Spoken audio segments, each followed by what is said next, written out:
Bismillahirrahmanirrahim. Assalamualaikum warahmatullahi wabarakatuh. Halo teman-teman semua, semoga dalam keadaan sehat walafiat dan terjauh dari segala virus yang ada di luar sana ya. Kalau keluar rumah jangan lupa pakai masker sama cuci tangan ya.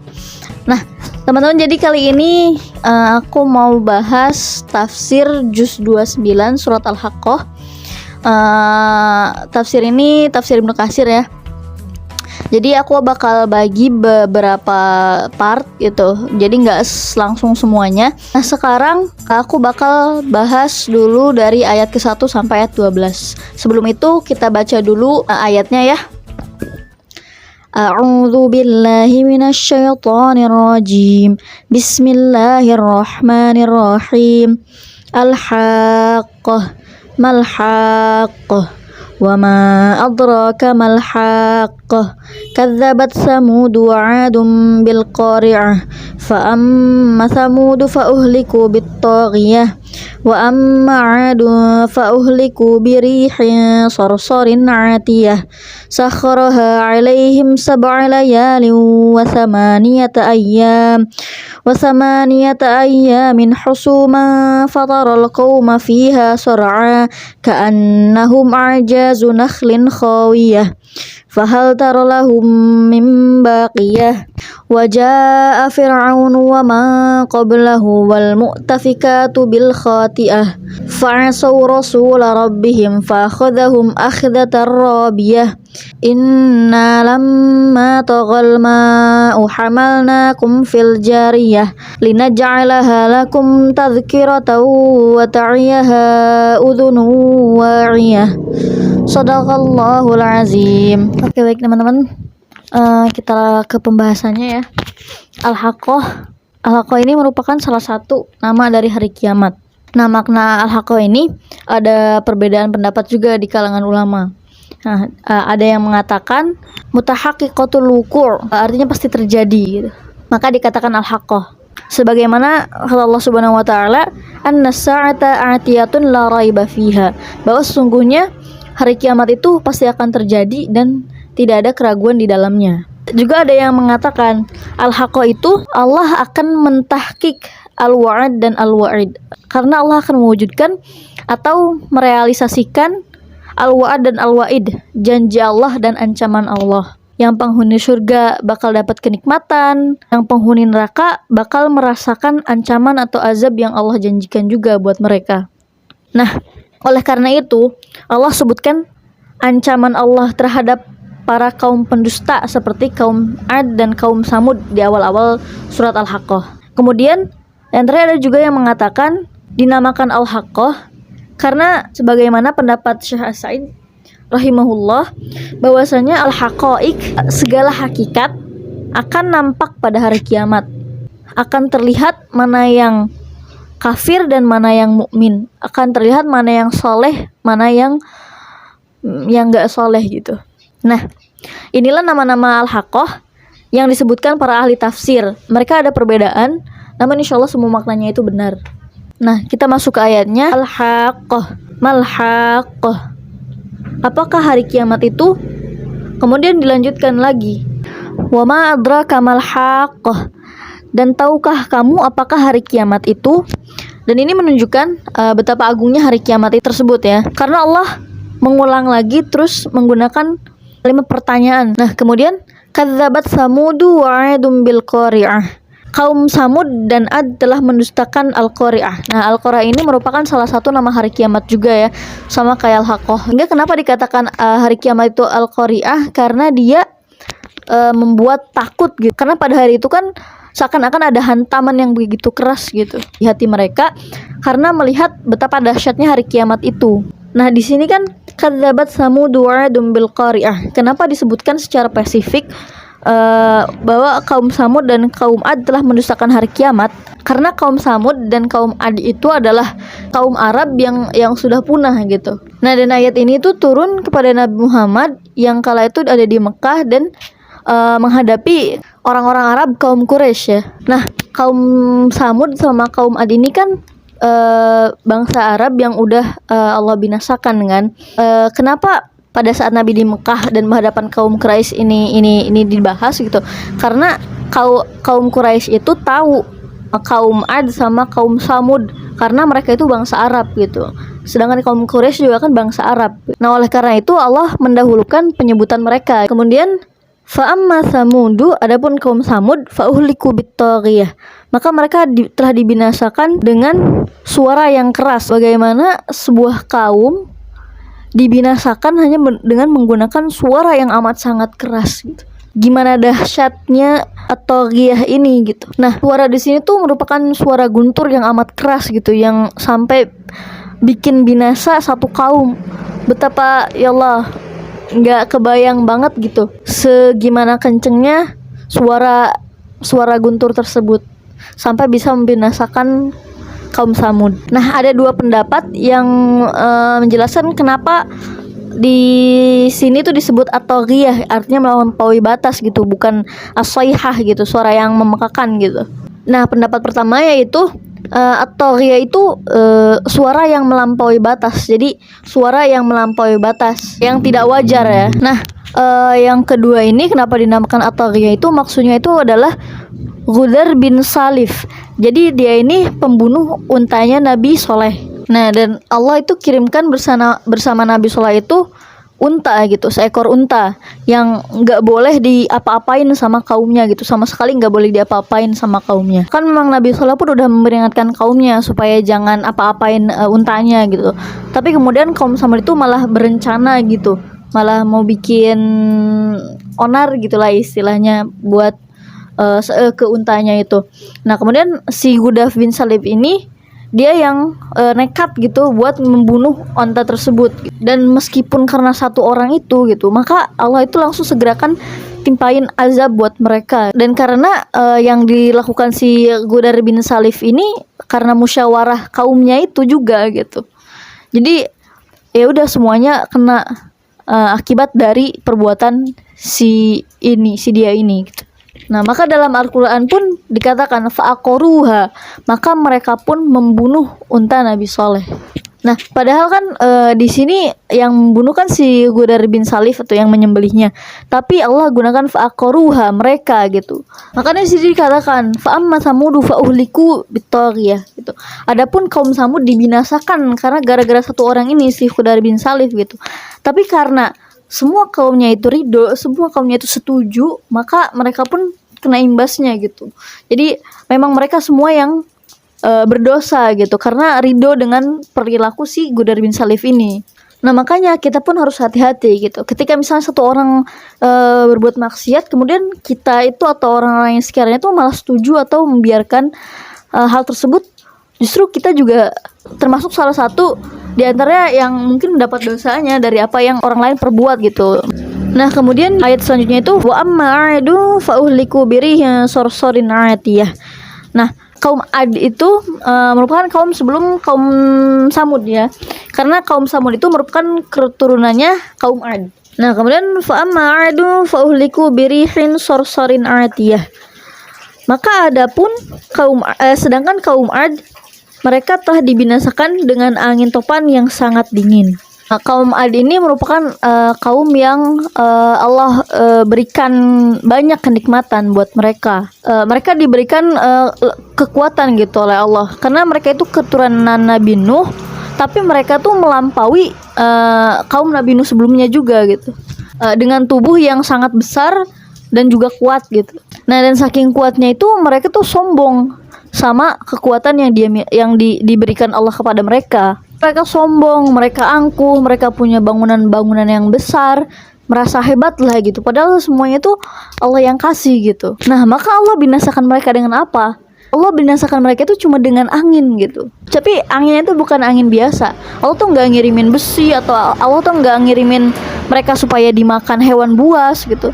Allah cuma kirimin angin, tapi angin yang mematikan, angin yang sangat kencang yang bisa mengangkat mereka serta bangunan-bangunan tinggi mereka gitu. Sorsorin di sini tuh dia tuh angin kan ya, anginnya tuh angin yang sangat dingin. Misalkan ya kalau di luar negeri yang punya 4 musim kan, yang bikin dingin misalnya pas lagi musim dingin, musim salju gitu, yang bikin dingin tuh bukan saljunya tapi anginnya gitu. Kadang gak turun salju tapi anginnya kenceng justru lebih menyiksa gitu, bikin menusuk tulang. Nah di sini pun yang sorsorin ini tuh kayak gitu. Jadi angin yang menusuk tulang, angin yang dingin banget, sedingin-dinginnya. Makanya di neraka pun ada siksaan yang menggunakan api, ada juga siksaan yang menggunakan dingin yang menusuk tulang sampai menyiksa banget. Misalnya di luar negeri minus 10 derajat dan anginnya kenceng, itu udah dingin banget gitu. Dari walaupun Ana belum ngerasain gitu ya, tapi kalau kita lihat dari misalnya banyak kan di YouTube atau dimanapun orang-orang yang suka traveling di musim dingin itu ya mereka bakal bilang kayak gitu. Angin itu lebih bikin dingin daripada salju. Jadi di sini apalagi sebuah azab gitu ya, bakal lebih dahsyat berkali-kali lipat dari yang ada yang kita rasain gitu di saat sekarang. Nah seperti yang dikatakan Al-Qurtubi juga, bahwa mengatakan kalau sorsor ini angin yang sangat bising gitu, bising dan memekakan telinga. Jadi nggak cuma dingin menusuk tulang tajam gitu, dia juga membawa angin gitu, angin yang sangat kencang juga. Nah dan saking kencengnya itu Allah sebutkan juga dalam Al-Qamar, tanzi'un nasa, angin yang sampai mencabut manusia gitu. Nah maka ketika anginnya itu datang, mereka tuh sembunyi. Ada yang masuk ke dalam gua, kemudian anginnya itu juga masuk gitu, kayak masuk terus ditarik keluar orangnya itu. Makanya disebut kayak mencabut manusia gitu.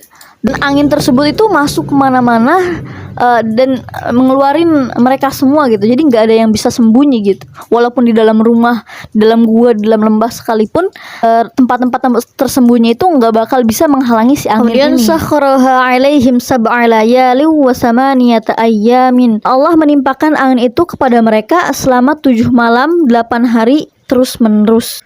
Husuma fataral qauma fiha sur'a.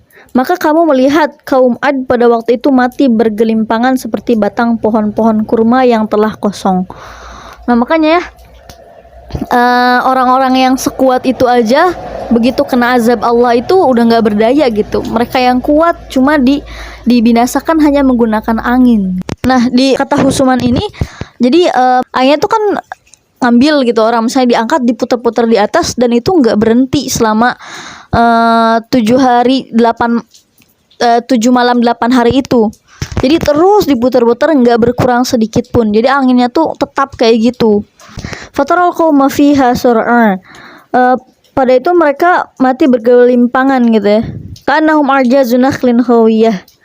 Seperti batang-batang pohon kurma yang telah lapuk, yang telah kosong. Nah kemudian fahal tara lahum mim baqiyah. Maka adakah kamu melihat seorang pun yang masih tersisa di antara mereka?